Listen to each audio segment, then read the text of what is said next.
En un an en France, 60 000 entreprises ont été placées en redressement judiciaire ou en liquidation.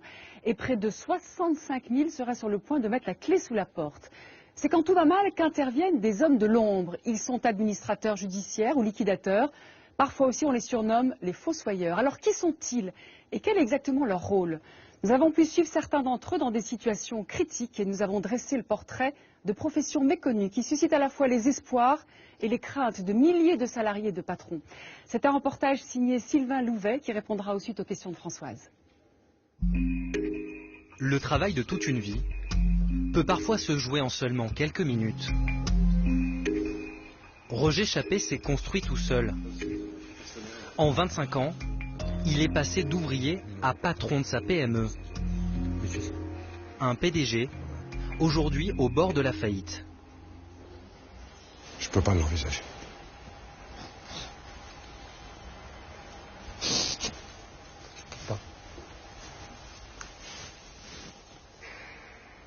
Il est venu demander de l'aide auprès du tribunal de commerce. Non, j'attends de ce tribunal que, justement, les moyens de rebondir et de repartir. Parce que cette société peut repartir. Le sort de sa fabrique de composants électroniques va se jouer à huis clos. Bonjour. Bonjour messieurs. Installez-vous s'il vous plaît. Bien. Dans cette salle, Roger et son avocat vont plaider la cause de l'entreprise.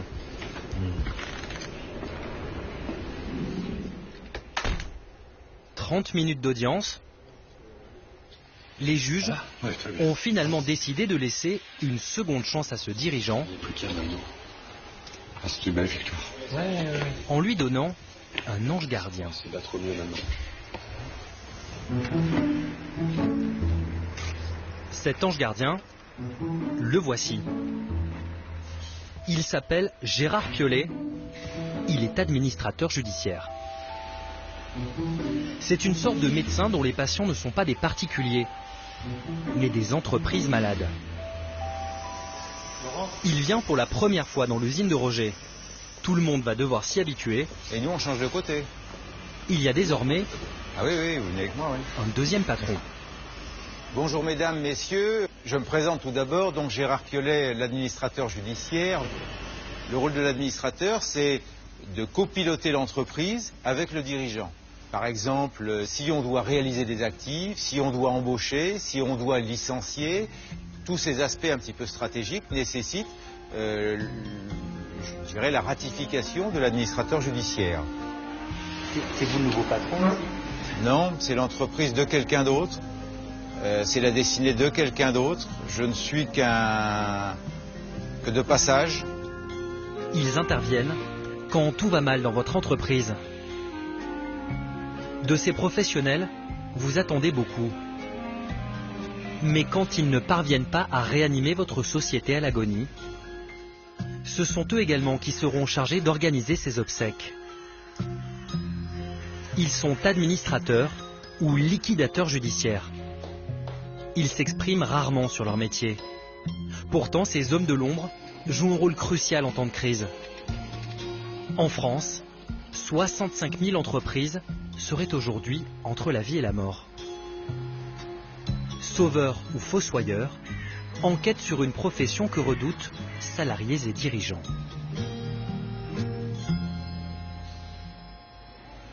Ces urgentistes de l'entreprise sont sur tous les fronts. En ce moment, ils doivent faire face à une épidémie de faillite. À Marseille, tous les jours, Frédéric Avazeri tient entre ses mains le sort de plus de 200 entreprises. Alors régulièrement, il va au chevet des sociétés dont il a la charge. Ce soir, c'est dans un atelier de textile qu'il a rendez-vous avec Thierry, le PDG. Cela fait 1 an qu'il suit cette PME et les choses commencent à s'améliorer. Il y a plus de volume que la dernière fois. Voilà, qui repart très bien. On fait un tour, là, La première fois que Frédéric est entré dans cette usine, le patron était prêt à mettre la clé sous la porte. Les salariés ont même cru que l'administrateur venait fermer l'entreprise. Au début, on a dit, qu'est-ce qui se passe? C'est l'huissier qui vient. Il vient pour fermer, ou bien il vient faire le recensement et tout ça. Il dit, non, c'est l'administrateur judiciaire. À partir de maintenant, même le patron, il ne peut pas faire un chèque sans son autorisation. Même nous, on ne peut rien acheter sans son autorisation et tout. Ah, bon, ok, donc ça va. Pour relancer la machine, Frédéric a dû remettre à plat toute la gestion de la société et établir un diagnostic précis sur la situation. Car la crise n'explique pas tout. La chose la plus importante, c'est de comprendre la cause réelle des difficultés. Parce qu'on a un peu tendance à nous servir toujours la même sauce, notamment liée à la crise économique, qui en réalité n'est qu'un accélérateur de défaillance des entreprises. Donc ce qu'on essaye de comprendre, nous, c'est de rattacher la situation financière qu'on constate à la cause des difficultés. Le PDG de l'usine a par exemple tenté d'ouvrir de nouvelles boutiques en pleine période de crise, au plus mauvais moment. Et vous économisez... L'administrateur lui a donc demandé de revoir ses ambitions à la baisse et de stopper ses investissements qui risquaient de mettre en péril la société. Ça fait gérer très différemment.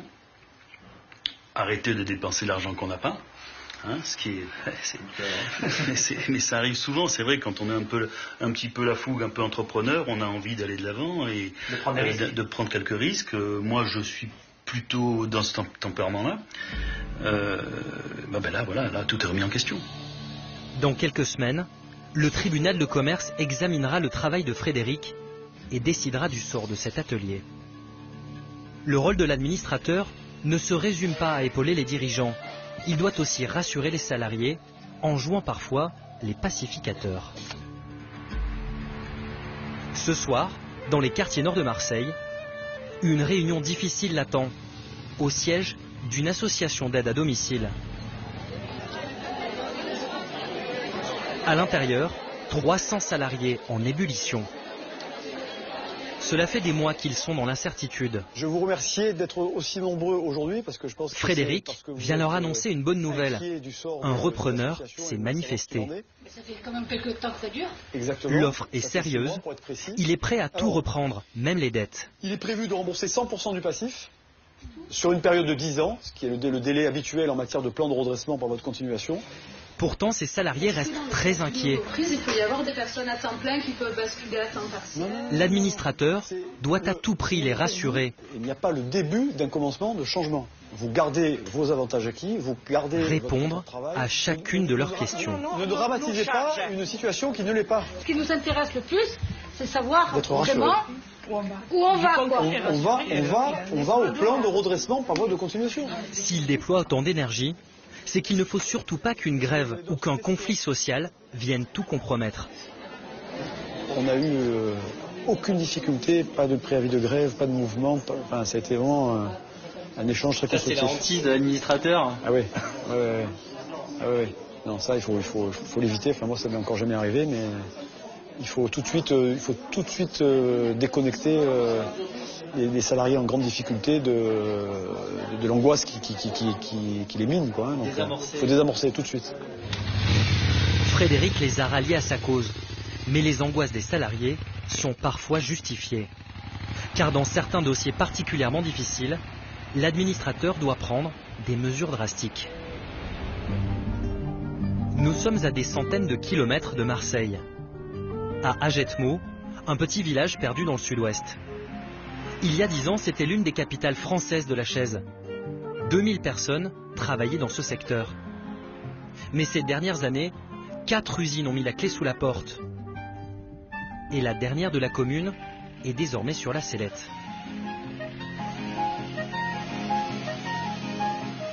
Au point que ce matin, Nicolas De Vries, le PDG, a réuni ses salariés pour leur annoncer une nouvelle lourde de conséquences. Hein? Bon, on arrive à des dates maintenant où il y a des décisions qui vont se prendre. Je vous ai toujours dit qu'on ferait le maximum du social de ce qu'on peut faire, mais on sera obligé de couper dans l'effectif. Donc c'est un plan qui aujourd'hui permet le maintien de 15 emplois sur les 28 qu'on est, donc ça fait quand même beaucoup. Hein. C'est pas un petit plan, c'est pas facile, c'est pas une décision qui m'amuse. Donc je suis obligé de faire un certain nombre de choix et de dire je joue les cartes qui permettent à un maximum d'entre nous de s'en sortir. Ok? Et sur ce, je vous souhaite un bon week-end à tous. Les salariés sont sans voix, même s'ils s'y attendaient un peu. Qui sera licencié? Qui gardera son emploi?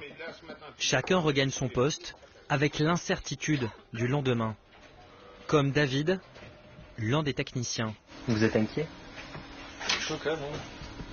C'est le truc de ne pas savoir en fait vraiment qu'est-ce qui se passe, quoi. Voilà, je vous remercie, excusez-nous. Mais ce n'est pas Nicolas qui choisira les salariés qui seront licenciés. La décision sera prise ici, derrière les murs de cette grande bâtisse. Elle abrite les bureaux de Maître Livolsi. Depuis maintenant 1 an, il accompagne cette fabrique de chaises et son PDG. C'est lui qui a pris le parti de tailler dans l'effectif. Je ne veux pas faire jouer du violon non plus, hein. Je dirais que j'assume, chez cette mission, je le fais, hein. C'est pas sympathique, c'est pas drôle, et de toute façon c'est inévitable, et on pense que ça servira dans le futur à quelque chose.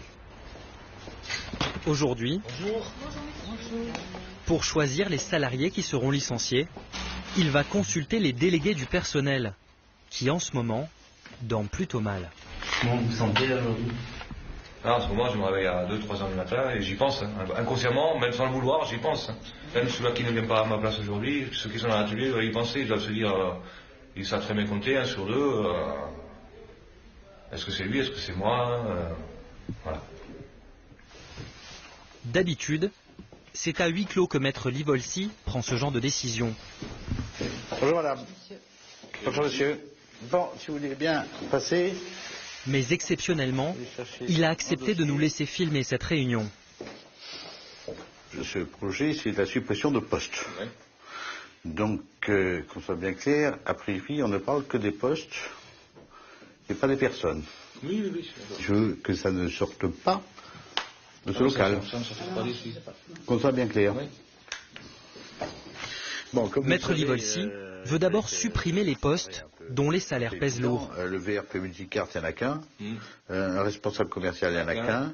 Un responsable fabrication cadre, il n'y en a qu'un. Mais pour alléger les finances, il a aussi décidé de licencier des ouvriers. Un tapissier. C'est qui ça? Un tapissier. Moi, j'ai l'impression qu'il y en a 3. Vous voyez, tapissier. Pour choisir ceux qui partiront et ceux qui resteront, il a une obligation légale. S'appuyer sur des critères objectifs, comme le fait d'avoir ou non des enfants. Les charges de famille, parce que je considère que c'est très important, si vous avez connaissance de situations particulières. Oui, là il y en a une qui vient d'arriver, l'enfant est né hier. En clair, si 2 salariés occupent le même emploi, celui qui a des enfants aura plus de chances d'échapper au licenciement qu'un célibataire. Donc, est-ce que vous êtes d'accord sur l'ordre de licenciement que vous avez proposé? Ensuite, le choix se fera en fonction de l'ancienneté dans l'entreprise. Voilà. C'est une grosse responsabilité que vous avez là, quand même. Le licenciement? Ah ouais. C'est une horreur. C'est une horreur. Au revoir, madame. Merci. Au revoir, monsieur. Je vous envoie la liste. Hein. D'accord. Ok. Merci, au revoir. Seul, désormais, face à sa liste et à sa conscience, l'administrateur judiciaire va mettre un terme d'un coup de crayon à l'emploi de 12 personnes. Et quelques jours plus tard, dans son petit pavillon, voici ce que David, le technicien, trouve dans son courrier. Malgré ses 2 enfants à charge et son ancienneté, donc voilà, c'est ça. J'ai reçu cette lettre. L'administrateur ne l'aura pas épargné. J'ai le regret de vous notifier votre licenciement pour motif économique, et ceci à compter de la date de première présentation de ce courrier par la poste. Après 10 ans, presque 10 ans de carrière, on vous annonce ça sur 2 lignes, quoi. Voilà, c'est un bout de papier, il n'y a personne qui vient en face vous dire, voilà, je suis désolé, on peut faire que ça, c'est la dernière des solutions. J'ai rien demandé, moi, c'est pas... Vous êtes licencié, c'est super, avec un petit soleil couchant. C'est limite. C'est léger quand même, quoi. Maigre consolation, ce plan de licenciement va peut-être permettre de sauver la PME et l'emploi de certains de ses collègues. Au tribunal de commerce de Bayonne, un mois plus tard, Maître Livolsi va enfin savoir si ses décisions auront servi à redresser l'entreprise. L'audience d'aujourd'hui est cruciale. Les juges vont examiner les comptes et décider si oui ou non l'entreprise peut continuer à vivre.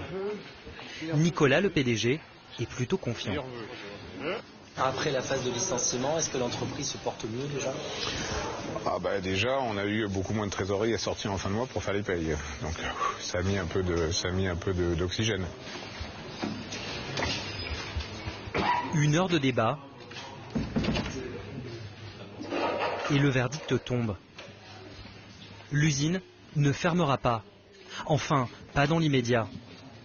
Nicolas aura 10 ans pour rembourser toutes ses dettes. Pour le PDG et son administrateur, c'est le soulagement. Oh bien, non bien, c'est bon. C'est bon, donc demain on attaque. Voilà. Plan d'action dès demain matin, plan d'action commercial, plan d'action de production. Ouais, il faut faire du champagne quand même. Ouais. Même une petite goutte. Ouais. On n'a pas beaucoup de moyens. J'ai pas vu de budget, ils n'ont pas mis de ligne de budget là-dessus. Nicolas a eu beaucoup de chance. Car lorsqu'une société est défaillante, dans plus de 80% des cas, c'est la liquidation judiciaire qui est prononcée. Autrement dit, la mort de l'entreprise. Et quand cela arrive, c'est un autre professionnel qui rentre en jeu, le liquidateur. Bien, on va ouvrir le dossier. Donc vous avez été placé en liquidation judiciaire hier par le tribunal. Du bureau de Jean-Joachim Bissieux, on sort rarement avec le sourire. C'est vous le gérant. C'était la première fois que vous aviez une société? Là, on en a pris un bon coup dans les dents.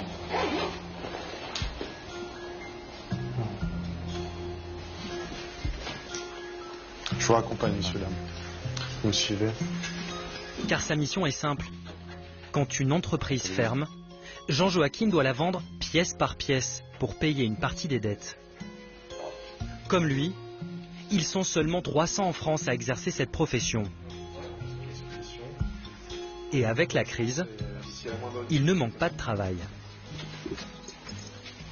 D'ailleurs, ce matin, une nouvelle entreprise vient tout juste de mettre la clé sous la porte. Une boutique d'alimentation bio montée par 2 amis, Antoine et Christophe. Donc liquidation judiciaire prononcée hier. Il y avait combien de salariés, monsieur, dans le dossier 3? Moi, je sais que perso, j'ai tout fait ce qu'il fallait pour y arriver. J'en ai fait beaucoup plus, puisque j'ai mis en péril, quelque part, j'ai tout mis. Tout ce que j'ai gagné depuis 20 ans, j'ai tout mis sur la table. C'est un échec. Ils sont asphyxiés. Leur dette s'élève à plus de 300 000 €. Jean-Joachim va devoir par tous les moyens tenter de les régler, quitte à enterrer l'entreprise.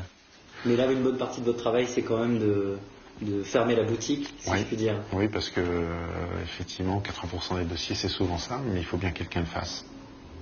Vous prenez ça comme une mission? Oui, vraiment. Vraiment, oui. D'accord, très bien. Je vous remercie, à tout de suite. Ils sont là, ils nous attendent. Pour pouvoir rembourser les créanciers, le liquidateur doit d'abord estimer la valeur de l'entreprise. Bonjour monsieur, bonjour maître, merci d'être venu. Ce matin, bon, on est parti pour l'inventaire? Oui. Il a donc invité un commissaire-priseur à venir dresser la liste de l'intégralité des biens de la boutique. On commence par le fond. Il est bien votre nouveau local là. Oui, il était bien, oui. Voilà, tous les 3 trucs qui sont ici, les mettre ici. Et ensuite le stock boisson là-bas. Vous voyez, je travaille à l'ancienne avec mon bloc. Tout va être passé au crible. Jusqu'à la moindre boîte de conserve. Le tout sous le regard attristé d'Antoine, l'un des 2 associés. À 34 ans, c'était sa toute première affaire. Là, vous culpabilisez un peu? Ouais. Pourquoi Parce que j'ai le sentiment de ne pas avoir fait encore assez. Ouais. Non contents d'avoir perdu leur société, Antoine et son associé devront dans quelques semaines affrontaient un autre moment très difficile. Une étape nécessaire pour rembourser une partie de leurs dettes, la vente aux enchères de toutes leurs boutiques. Aujourd'hui, ils sont venus de partout en France pour assister à cet événement. Des particuliers, mais aussi des professionnels qui, sachant le liquidateur pressé de vendre, profitent de l'occasion pour s'équiper à moindre coût. Antoine n'a pas eu le courage de venir assister à cette scène. Bon, mesdames, messieurs, bonjour. Nous allons donc procéder à la vente aux enchères suite à liquidation judiciaire de la société. Son associé, lui, a fait le déplacement et préfère ironiser sur la situation. J'aurais bien aimé qu'ils viennent au magasin quand c'était ouvert. Alors, pour tout ce lot de matériel informatique, débutons à 100 euros. 100 euros, 110, 120, 130, 140. 400, en plus de voir son entreprise vidée, 420, c'est monsieur-là. Pas de regret, le PDG va devoir également supporter la vente au rabais de chacun des éléments de son commerce. Et son cauchemar n'est pas terminé. Il va y avoir encore une deuxième bataille derrière. C'est quoi la deuxième? C'est avec la banque, c'est la négociation sur les cautions. Pourquoi? On risque de perdre maison, de perdre... Et puis après, vous savez comment ça se passe dans un couple, quand il n'y a plus de maison, il n'y a plus rien. Et généralement, il y a le divorce derrière. Et puis, il y en a qui arrivent à faire des conneries. J'en ai connu. Vous y pensez à ça? Moi, non. Absolument pas. J'ai une femme formidable. En seulement quelques heures, des années de travail partiront sous ses yeux. Pour au final, une bien maigre récolte, près de 10 000 euros. Une somme qui ne paiera qu'une toute petite partie des dettes. Pourtant, le liquidateur est plutôt satisfait. Ouais, c'est une bonne vente, ça va couvrir les frais de la procédure, pouvoir payer une partie des loyers engagés dans le cas de liquidation. Oui, accessoirement, mais bon, si on avait des ventes toujours à 10-15 000 euros, ça serait bien, parce que des fois, on est sur des montants beaucoup plus symboliques. Hein. Grâce à cette vente aux enchères, lui aura au moins la garantie d'être rémunéré. Sur ce dossier, il empochera près de 4 000 euros d'honoraires. Si les sociétés sont en faillite, les études des mandataires, elles, ne connaissent pas la crise. Vous faites combien de dossiers à peu près à l'année de liquidation judiciaire? Bon, ça dépend effectivement de la conjoncture, mais en général entre 150 et 200 dossiers annuels. Sa rémunération varie en fonction de la taille de l'entreprise et surtout de ses dettes. Plus il y en a, plus le mandataire aura de travail et plus sa rémunération sera élevée. En moyenne, vous gagnez combien par mois? Entre 10 et 20 000 euros. Hein. Une rémunération qui peut être en réalité beaucoup plus importante. Dans certains dossiers de très grosses entreprises, le mandataire peut toucher des dizaines, voire des centaines de milliers d'euros. Vous pouvez concevoir que ce sont des rémunérations élevées? On peut considérer peut-être pour un salarié qui est licencié effectivement que la rémunération est élevée, mais c'est sans commune mesure. On a des dossiers sur lesquels on doit supporter des responsabilités énormes. Et bien ceux qui diraient que vous faites votre beurre sur le dos des entreprises de difficulté, vous leur répondrez quoi? Venez faire notre métier puis vous verrez. La rémunération des mandataires fait d'eux la profession libérale la mieux payée de France, mais aussi la plus détestée.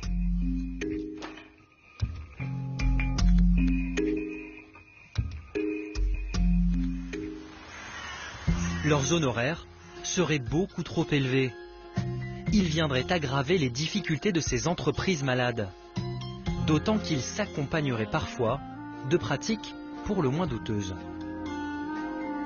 Alors en ce moment, de plus en plus de voix s'élèvent pour dénoncer les abus de certains de ces professionnels. Bien, tout le monde peut s'asseoir, s'il vous plaît. À Angoulême, et on va commencer notre... ils sont près d'une centaine à avoir répondu à l'appel de Michel Verneuil. Alors, artisans, commerçants, chefs d'entreprise, tous ont fait faillite et tous en veulent à leur liquidateur. C'est tous les gens comme nous qui avons eu des soucis, qui avons pris des affaires, qui avons voulu travailler, qui avons voulu produire des choses. On est massacrés.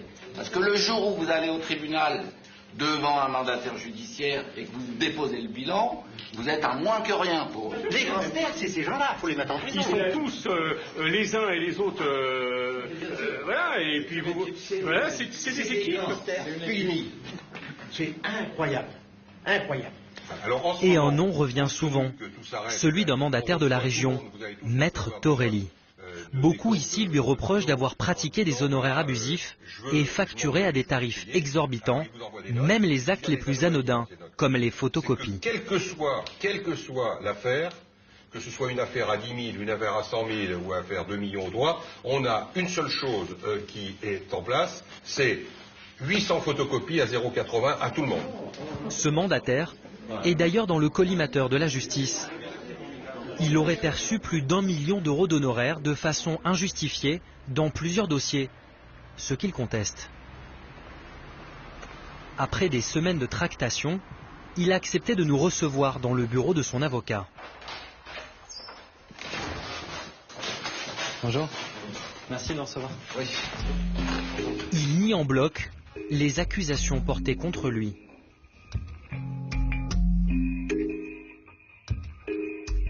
Ces émoluments-là, je les ai sollicités, mais au vu du travail fait. Après qu'on me dise que c'est excessif, que ça choque, ça je suis prêt à l'entendre, mais le premier à l'entendre. Mais qu'on vienne pas me dire que ce que j'ai présenté c'était faux. C'est ça la différence. Chacun de ces actes a même été validé par le tribunal de commerce. Les émoluments que j'ai pu percevoir ont tous été autorisés par décision de justice. Jean-François Torelli est suspendu à titre provisoire. Il est aussi mis en examen, notamment pour escroquerie et abus de confiance. Celui qui a révélé l'affaire, c'est Jacky Bouchot, le nouveau président du tribunal de commerce d'Angoulême. L'an dernier, fraîchement désigné, il plonge dans les rémunérations des mandataires. Et celle de Maître Torelli ne va pas manquer de l'alerter. C'était la première fois que vous voyiez des sommes aussi élevées? Oui, c'est vraiment la première fois. Et je veux dire que, bon, surtout en période de crise, ces sommes paraissaient encore plus élevées, quoi. Mais alors, comment Jean-François Torelli a-t-il pu percevoir de telles rémunérations sans que jamais personne n'y trouve à redire? La réponse est dans le Code du commerce. Les textes de loi encadrant les honoraires du mandataire sont extrêmement complexes et certains en profiteraient. Si vous prenez deux mandataires, les deux ne sont pas forcément d'accord sur la rémunération à allouer. Alors bon, nous on est au milieu, en tant que juge consulaire, et c'est vrai que c'est difficile de faire le tri. Il va jouer sur l'ambiguïté Il peut jouer sur l'ambiguïté du texte, oui, tout à fait. Ça veut dire que les présidents de tribunaux de commerce comme vous peuvent être amenés à nommer des gens qui potentiellement trichent un petit peu avec les honoraires sans oui. que... Alors la réponse est claire, c'est oui. En 10 ans, plus de 20 mandataires ont été ainsi condamnés pour escroquerie. 5 mois après le début de notre reportage, à Marseille, l'atelier de textile est sorti de la zone rouge. À Dijon, Christophe, l'un des deux gérants de la boutique liquidée, s'est lancé dans le maraîchage. Son ancien associé, lui, est toujours au chômage. Et dans le sud-ouest, la fabrique de chaises de Nicolas voit peu à peu s'éloigner le spectre de la faillite. Chaque année, plus de 60 000 dirigeants mettent leur entreprise entre les mains des mandataires pour qu'elle soit sauvée ou enterrée.